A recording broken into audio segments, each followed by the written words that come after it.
Hey, I'd like to welcome you to another episode of Money Matters Top Tips for Success, where each and every day I bring on new business owners, entrepreneurs, and executives and have them share their top tips for success with you. My name is Adam Torres. You can follow me on Instagram at AskAdamTorres to keep up with my book releases, book tour schedule, signings, all that other good stuff. Always love to connect with you there. And as always, if you'd like to apply to become a co-author of one of my upcoming books, just head on over to the website, moneymatterstoptips.com, and click on Become an Author to apply. All right, so I have today on the line Jim Leatherman, who is Head of Brand Strategy over at Evolutions Footwear. Jim, welcome to the show. Thanks for having me on. So I'm excited to have you on the show. To the audience, Jim's one of those engaging guests. He tried to get. I was so close to going into his story on the pre-call. I'm like, hold on, Jim, wait, we got to record this. This is good stuff. So you're in for a treat today. So Jim, I want to get into what you're doing over at Evolution Footwear, but before we do that, give us a little bit more of your backstory. So how did you get started in your career and in business? Yeah, sounds good. I think I'm going to go way back to the beginning here. So I grew up in a small town of Truckee, California, up in the northern Sierras. I was into the outdoor market, just natural kid in the natural environment.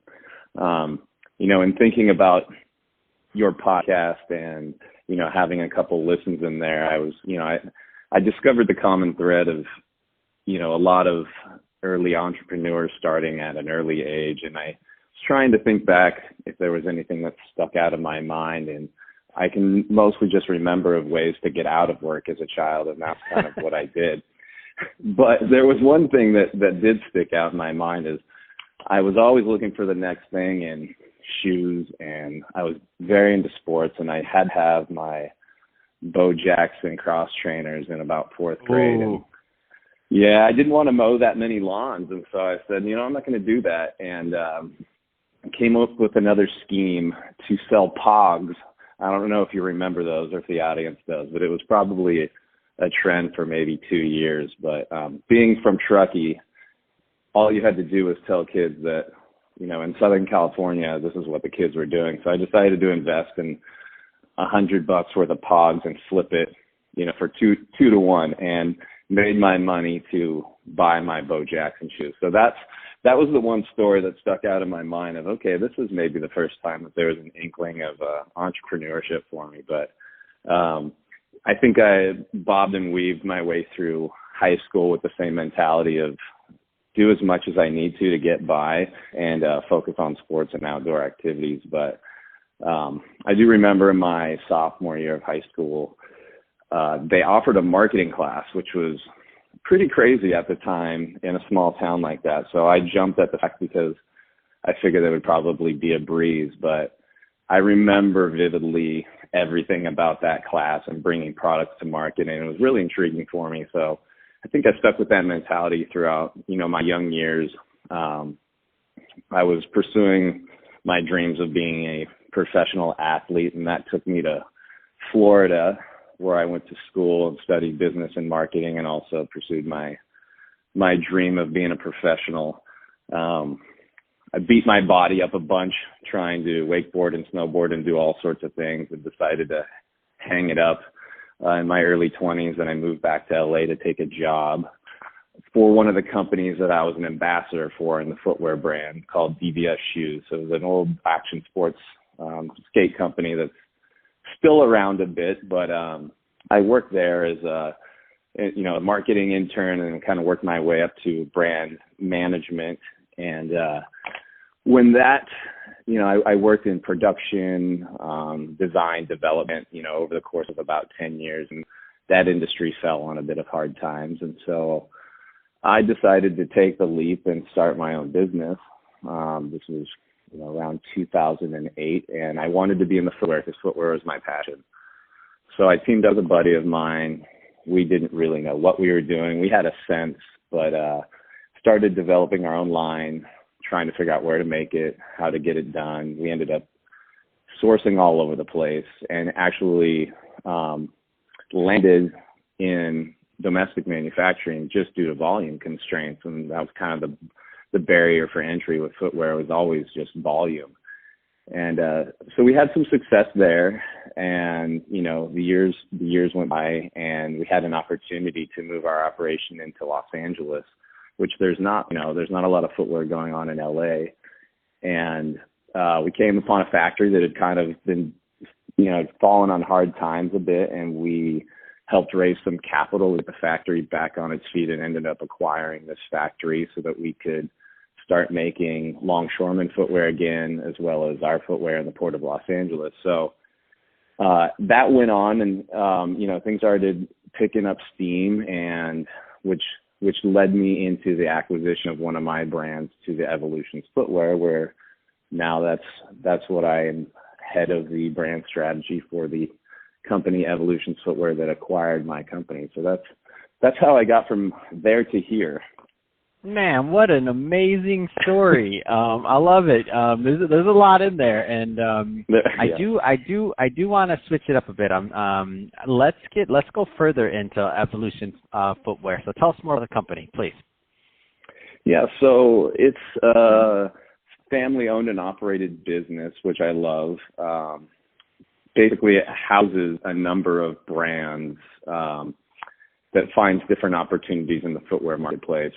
Men's footwear, women's footwear, domestic, imported. It kind of runs the gamut of highly crafted footwear, different price points and things like that.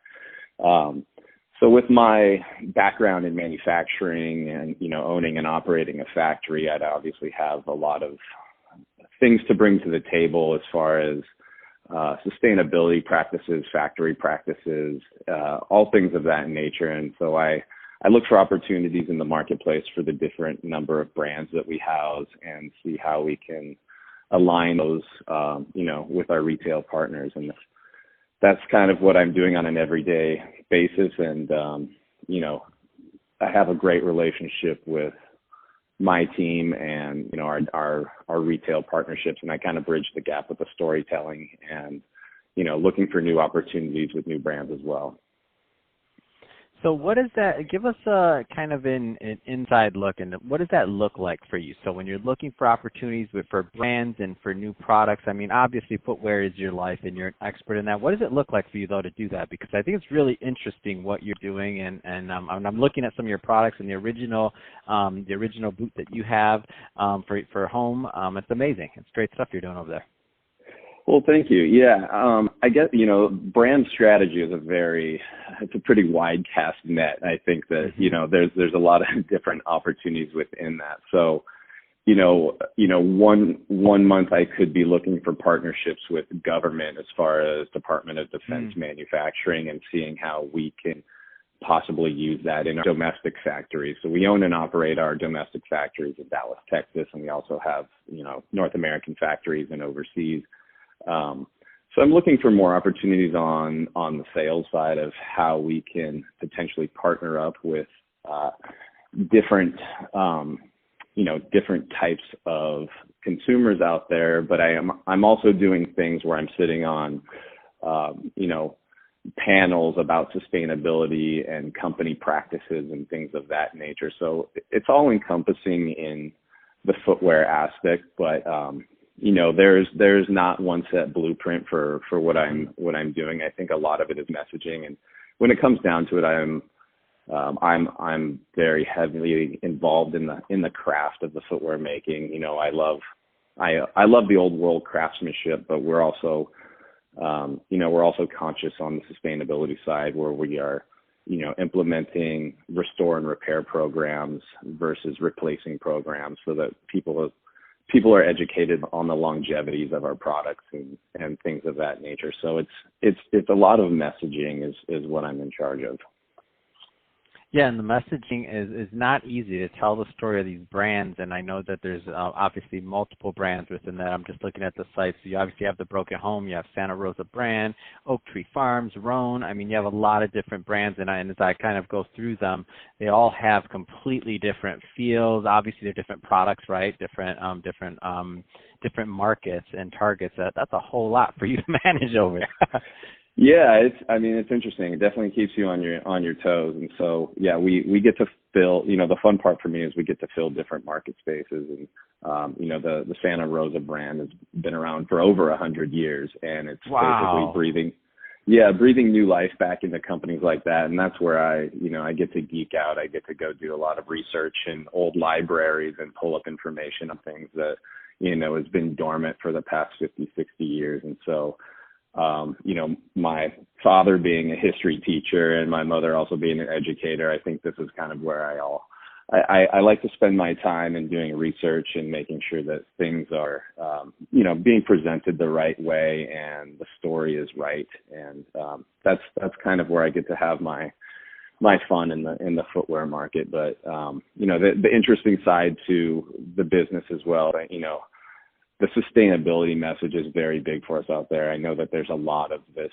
There's a lot of greenwashing, we call it. I'm sure you've heard that term going on right now. It seems like it's more of a fad than a practice, and so it's cutting through a lot of that on the manufacturing side that we're consistently doing, and trying not to toot our own horn at the same time while doing these things for a certain reason. So that's stuff very important to us as a company as well.